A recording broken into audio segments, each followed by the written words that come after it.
Sir నమస్కారం. నా పేరు మదిలేటి. నేను టీచర్గా పనిచేస్తాను ఆదోని. నేను 2009లో జనవరిలో ధ్యానంలోకి వచ్చాను. అప్పటి నుంచి ఇప్పటిదాకా అంటే దాదాపు 14-15 సంవత్సరాలు ధ్యానం చేస్తున్నాము. మా ఇంటి పైన కూడా ఇటీవల పిరమిడ్ కట్టించాము. ముఖ్యంగా ధ్యానంలో రావడానికి ముఖ్య కారణం ఏంటంటే, నాకు ధ్యానం రాకముందు టెన్షన్స్, తర్వాత అలాగనే ఆస్తమా ఉండేది, అలాగనే అద్దాలు కూడా వాడేవాడిని, స్పెట్స్ను. మరి నిత్యము ఎన్నో టెన్షన్స్తో ఉన్నప్పుడు మానసిక ప్రశాంతత కొరకు రకరకాల మార్గాలు ఎన్నుకోవాల్సినప్పుడు ధ్యానం ఒకటే ఏకైక మార్గం అనుకున్నాను. ఎందుకంటే ధ్యానం ద్వారా అన్ని రకాల మతాల్లో ఉండే సారాంశాన్ని, అలాగనే మానవుడు ఏ విధంగా జీవించాలి, ఏ విధంగా మన సమాజ సేవ చేయాలి, జీవుల దేవుడు దేహంలో దేవాలయం తెలుసుకోవడము, ముఖ్యంగా పత్రికారు వచ్చేసి మనకు అన్ని రకాల ఆధ్యాత్మిక సారాంశాన్ని బోధించడము, అలాగనే మనిషి జీవన విధానం ఎలా ఉండాలి, మన యొక్క లక్ష్యం ఏంటి, ధ్యాన జగత్తు, సాకార జగత్తు, పిరమిడ్ జగత్తు అని మాకు ప్రబోధించాడు. అందువల్ల మేము ధ్యానం గురించి ఎమ్మెల్యేలో ఉన్నప్పుడు చాలా వరకు దాదాపు 4 సంవత్సరాల పాటు ప్రతి గ్రామము, పట్టణంలో ఉండే ప్రతి వీధి కూడా శాకాహారాలు చేశాము. అక్కడ నేను శాకాహార ధ్యాన ప్రచార కమిటీ కన్వీనర్గా పనిచేశాను. అక్కడ ఈ విధంగా ఎమ్మెల్యేలో చాలా అద్భుతంగా ధ్యాన ప్రచారం చేసినందువల్ల ఎన్నో అనుభవాలు వచ్చాయి మాకు. ఒకసారి గంజిల్లా అనే ఒక గ్రామానికి ధ్యాన ప్రచారం కొరకు వెళ్ళినప్పుడు ఆ వాహనం ఆగిపోయింది. అయినప్పుడు కాకుండా నడుచుకుంటూ వెళ్ళి అక్కడ కరపత్రాలు పెంచి అందరూ కూడా శాకాహారులుగా మారాలని, అక్కడ మాంసాహారం విపరీతంగా చేస్తారు పురుషు రోజు. కాబట్టి ఆ విధంగా ఒక అద్భుతమైన అనుభవం అది. అలాగనే నేను ఇల్లు కట్టించేటప్పుడు 2000 గత సంవత్సరం ఇల్లు ప్రారంభంలో చాలా వరకు నాకు ఎటువంటి డబ్బు చాలా 6 లక్షలు ఉండేది. ప్రాజెక్ట్ వచ్చేసి 20 లక్షలు. ఎలా చేయాలని దృఢ సంకల్పంతో ఇల్లు మొదలుపెట్టాను.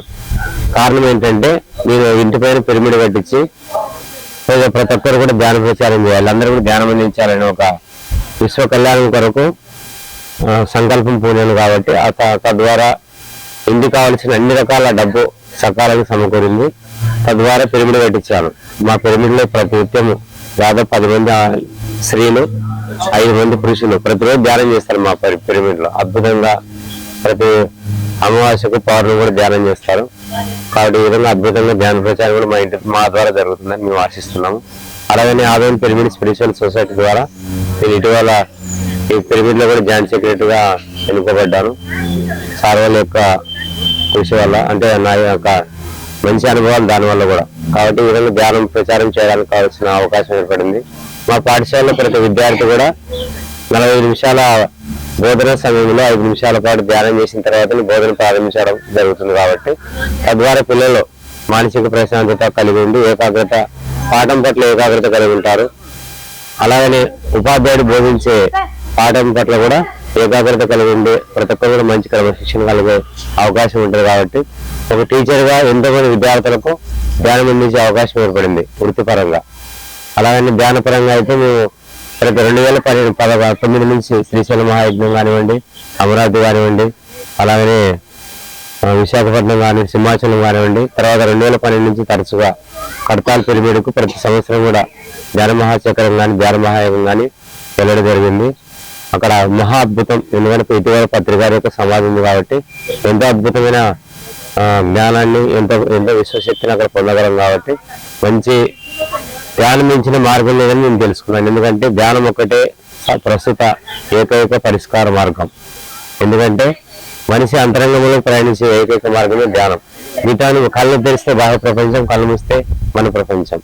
కాబట్టి మన అంతర్ ప్రపంచం ద్వారా బాహ్యంగా ఉండే ప్రతి సమస్యను కూడా ఎదుర్కొనే శక్తి, సామర్థ్యము, అలాగనే సహనము అన్ని కూడా సిద్ధిస్తాయి. ప్రతిసారి చెప్పింది ఒకటే, మౌనమే జ్ఞానము, సహనమే ప్రగతి, ధ్యానమే జ్ఞానం అని చెప్పాడు. అలాగే జీవుడు దేవుడు దేహమే దేవాలయం అని చెప్పాడు. మీ అంతరంగంలో ప్రతిదీ ఉంది, ఎక్కడికి వెళ్ళాల్సిన అవసరం లేదు. నువ్వు కూర్చునే చోట అంతా కూడా మనం తెలుసుకోగలమని ఒక అద్భుతమైన జ్ఞాన సందేశాన్ని అందించడం జరిగింది. కాబట్టి ఇటువంటి అద్భుత జ్ఞానం అందించిన మా విశ్వగురువు బ్రహ్మర్షి పితామహ పత్రిజీ గారికి, అలాగే స్వర్ణమాల మేడం గారికి, అలాగే ధ్యానం అందించిన ప్రతి గురువు మాస్టర్స్కి శతకోటి వందనాలు తెలియజేసుకుంటున్నాను. Thank you.